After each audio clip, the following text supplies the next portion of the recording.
Welcome to Luca is a Billionaire, where the only thing I invest in is your answers.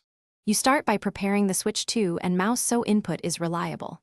First, update system firmware and Fortnite to avoid compatibility quirks. Once done, attach a USB mouse or pair a Bluetooth model. Use wired for lower latency, but wireless works if paired correctly. Next, open controller settings and enable external device input, then map primary actions like aim, fire, and build toggles. This ensures the game recognizes clicks and movement immediately, making the next step straightforward. Once the device is connected, you map buttons and dial sensitivity for controllable aiming and building.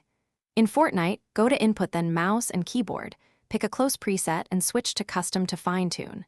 Lower general sensitivity compared to PC, aim for 0, 5 to 1, 5 of your usual value, and set a distinct ADS sensitivity so aiming down sights feels stable. Bind left and right clicks to fire and aim, and assign scroll or extra buttons to quick build and edit. This balance prevents overshooting and keeps builds precise. Finish by fine-tuning controls and knowing what to do if things break.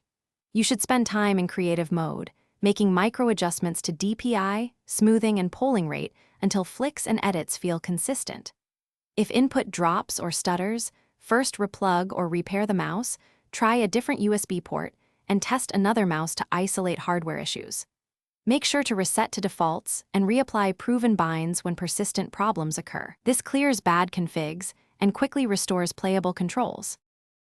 Thanks for watching and please subscribe. It's the best investment you'll ever make.